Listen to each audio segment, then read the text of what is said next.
Just going out on a road test in the Opel Mokka X. This is the four-wheel drive version. It has 136 brake horsepower. Apparently will do 0 to 100 k's in 10.3 seconds or thereabouts. The base model of this can be purchased for around the 21,000 mark. This version they've given me, as is always the case, has all the bells and whistles, so we're talking 31,500, 32,000 euros odd for the model we're sitting here at the minute.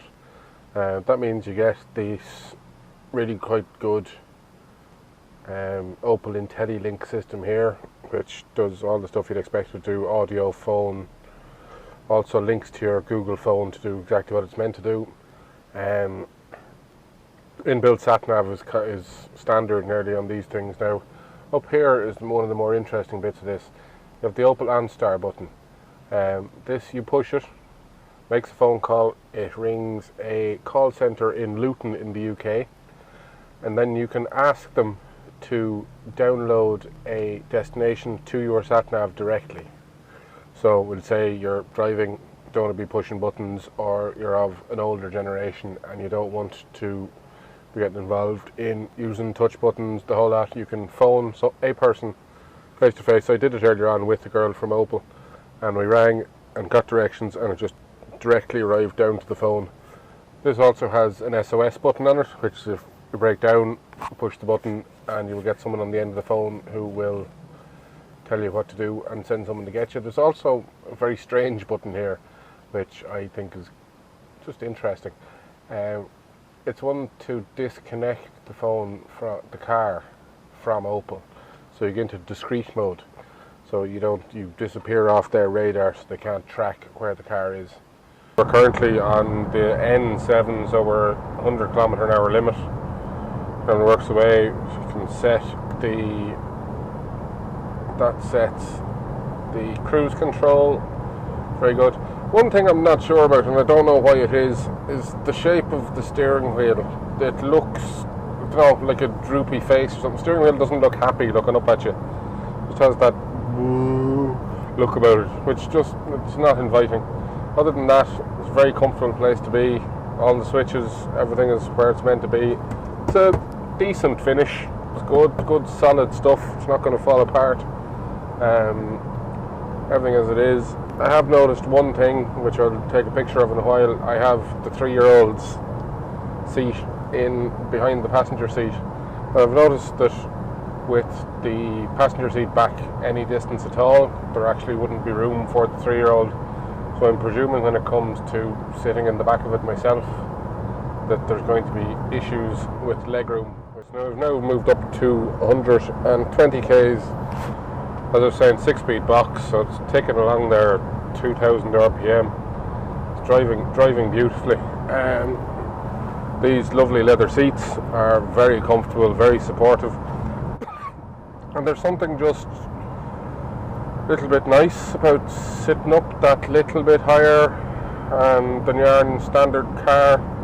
You're paying a little bit along with standard hatchback money, with around the 30,000 mark, and you get that extra bit of height, which is just a nice place to be.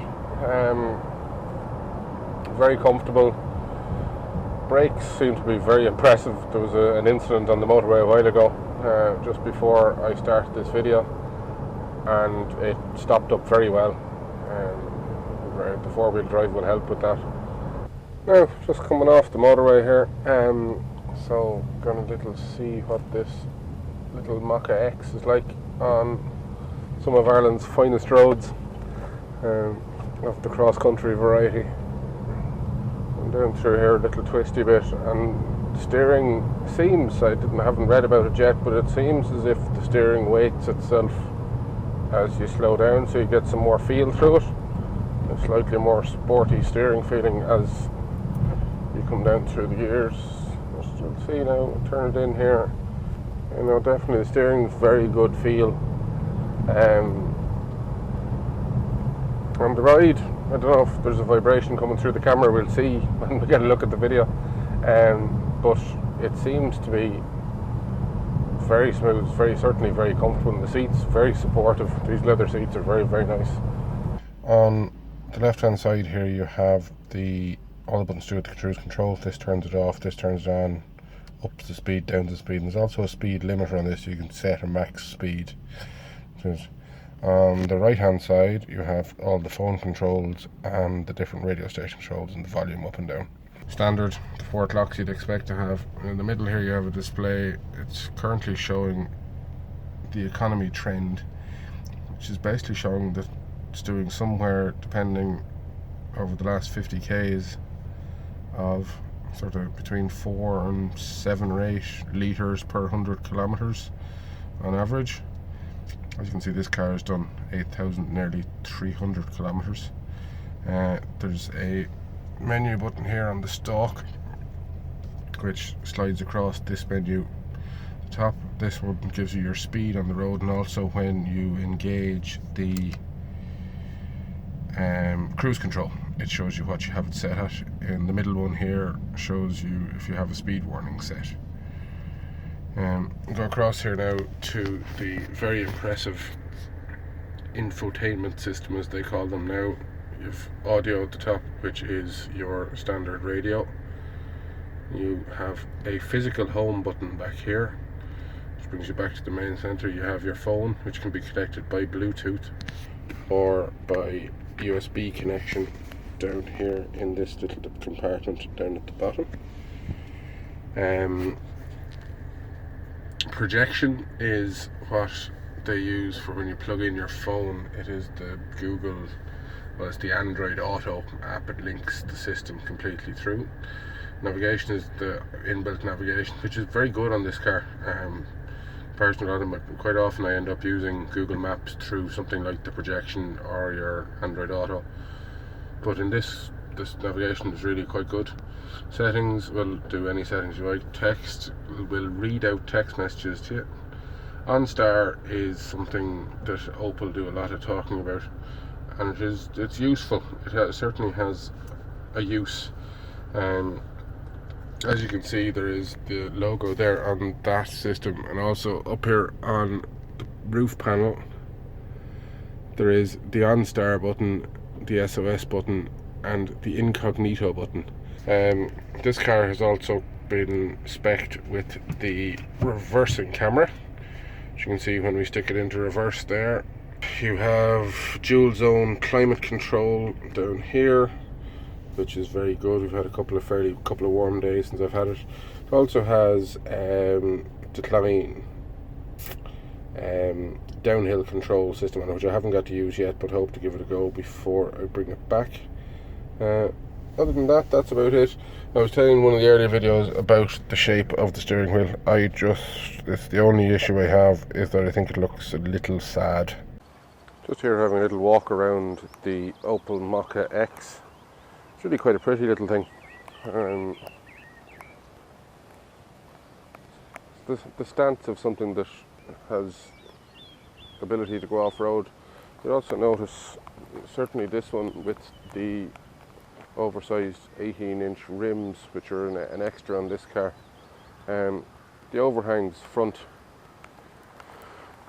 and back are very short, which means in truth it should be particularly good, quite good off-road for a vehicle of this size. Just have a quick look inside here. I have a child's seat here in the back. See, if you spin it around, you've good room for leg room in the back. Head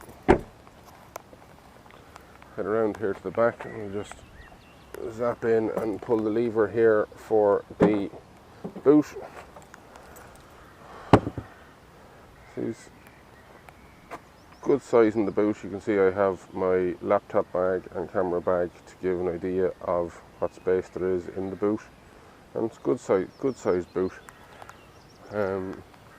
As I say, good looking little car. I like it. So I'm going to see if this Opel OnStar will download the directions to the Irish Farm Centre for me. Just push the button and see what happens. Connecting to Onstar. This call may be recorded for quality purposes.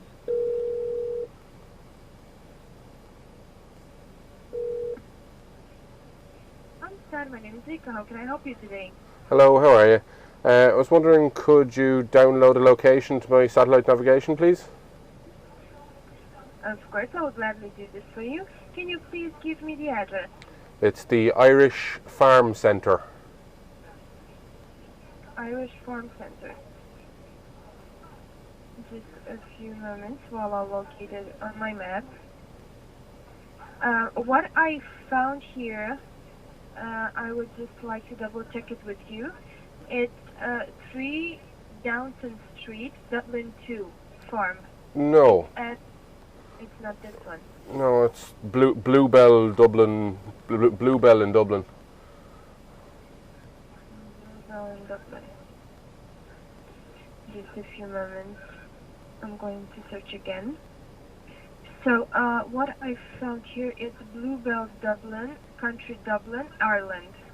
And here it is the farm. The Irish Farm Centre. Thank you for your patience. Thank you very much for your patience. So what I found here is Nat Road, Dublin 12, Drimnagh, Dublin 12, Ireland. That's it, Irish yeah. Farm Center. Irish Farm Centre, yep. That's it. Okay, perfect. I'm going to send it right away. But before I do this, is there anything else I can do for you? No, that's it. Thank you very much. Okay, I'm sending it right away. Please do not press any buttons. Once downloaded, our call will disconnect automatically. To start the route, please follow the instructions on your navigation system. Thank you for calling Onstar and have a lovely day. Thank you very much.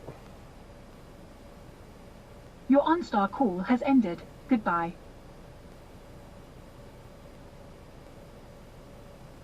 You can then save the location that she has just downloaded to your system and push go.